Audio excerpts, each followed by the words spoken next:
चोर था गोवर्धन डाकू, बहुत नामी डाकू था। बिल्कुल सरल उदाहरण में तुम्हें बताया है। तो एक दिन राज कर्मचारियों ने उसका पीछा किया और वो भागा, घोड़ा भी छोड़ दिया, पैदल भागा। तो एक जगह देखा बहुत सत्संग हो रहा था, कथा हो रही थी। पंडित परशुराम जी महाराज कथा कर रहे थे, करमैती बाई के पिता। ये प्रमाणित कथा हम आपको बता रहे। तो उस सभा में घुस गया। तो राज कर्मचारी आए, सोचा सभा में चोर कैसे हो सकता है, यहां तो चोर घुसने का साहब। अब उसको पाया ही नहीं। जब कथा 2-3 घंटे बाद समाप्त हुई तो कथा का प्रसंग चल रहा था।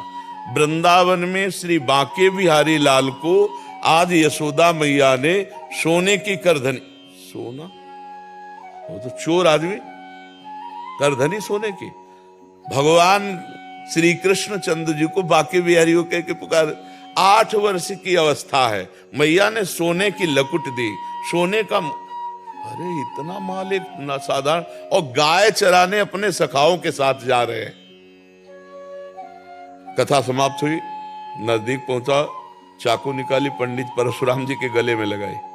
पता लिखो, ये जो इतना धनी बालक का वर्णन कर रहे थे, पता लिखो। उन्होंने देखा तो उनका डाकू है जो मेरा नाम सुन करके भयभीत हो जाते हैं, हमारा नाम गोवर्धन डाकू है।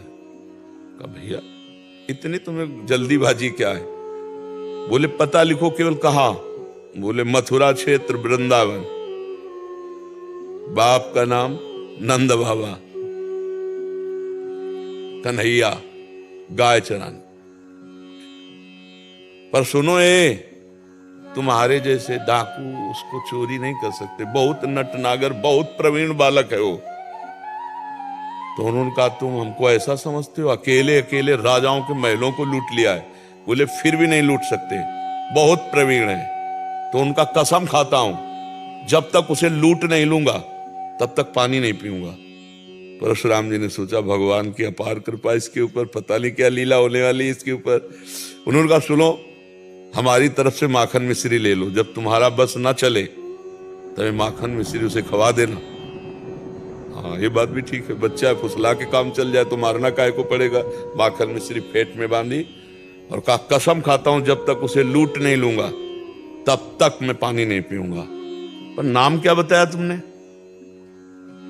इतना बड़ा नाम तो। बोले श्याम सुंदर। श्याम सुंदर, श्याम सुंदर, वृंदावन, गाय चराना, श्याम सुंदर। अब भगवान का चिंतन बनने लगा। देखो चिंतन बनने लगा। अब वो पैदल चल करके आया। अब एकांत में जहां गाय चरते तो पूछते श्याम सुंदर की गौएं कौन है? बोले सब हैं, ये ब्रजमंडल है, हर गौशाला भगवान के नाम की है। नहीं, बोले वो जो यशोदा मैया ने श्रृंगार करके चराने। बोले वो तो कथा में लिखा है, प्रकट में थोड़ी अब रह गया। अरे बोले नहीं, पंडित जी झूठ नहीं बोल सकते। हम लोग चोर डाकू झूठ बोल सकते हैं, पंडित थोड़ी झूठ बोल सकते हैं। भगवान तो है ना, वो अपने भगवान को मतलब श्याम सुंदर है ना।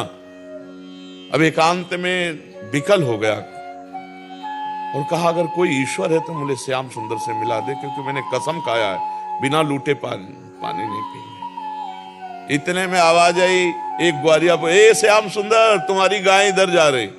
अरे दौड़ा उधर, देखा कमर में हाथ रखे, न जाने कौन से गुण पर दयाली दिए जाते हैं, पीतांबर की फेट, वैसे ही श्रृंगार जैसा पंडित जी ने वर्णन किया। श्याम सुंदर, कमल नयन, मोर मुकुट, करधनी और लकुट। उसने हर चाकू निकाली, हर सखा को, और वो सब सखा दिव्य, वो गायें दिव्य भगवान ने प्रकट की थी। सब सखाओं का भाग जाओ, नहीं मार डालेंगे। भगवान ने इशारा किया कि जाओ इसको हमें एकांत में निहाल करना है। बोले हाँ बोल रहे। बोले तू डरता ले क्या? बोले अब काल से भी नहीं डरते, तेरे से क्या डरना। बोले मेरा नाम नहीं सुना होगा इसलिए तू डरेगा। अभी मेरा नाम गोवर्धन डाकू, तो गोवर्धन ही तो नाम है ना, मेरा नाम गोवर्धन धारी है। भगवान उससे जब वार्ता कर रहे हैं तो उसका जीवत्व तो नष्ट हो रहा है, अज्ञान नष्ट हो रहा है। उन्होंने देखा बड़ा प्रवीण पंडित जी कह रहे थे माखन मिश्री खवा का काम कर ले। बोले सुनो, भगवान ने कहा अच्छा ऐसा प्यार करते हो? बोले प्यार के लिए नहीं, ये सोना चांदी जो पहले ये उतराले के लिए। वो कहा ये तो वैसे ही उतार देंगे, लाओ तो माखन मिश्री खाई और कहा थोड़ा तुम खाओ, और जे भी भगवान ने चखाया उसे भगवत अज्ञान हो गया। अब भगवान को साष्टांग दंड, प्रभु प्रभु। एक बात सुनी कि कन्हैया गाँव में चरा रहा है, चल पड़ा, कसम खा ली तो भगवान मिल गए। यहाँ जीवन व्यतीत हुआ जाता है, हलवा पूड़ी खा करके दिनचर्या का बैलेंस बनाते रहते हैं, तो भगवान कहाँ मिले? जब भूख प्यास सहकर केवल भगवान के दर्शन के लिए, तो भगवान उसी समय प्राप्त हो जाते हैं। हम लोग सुनते बहुत हैं, समझदार बहुत हैं, नहीं करना चाहिए ये भी जानते हैं, लेकिन भजन ना होने के कारण हम उसको उतार नहीं पाते हैं। भजन शुरू करो, अभी बात बन जाए।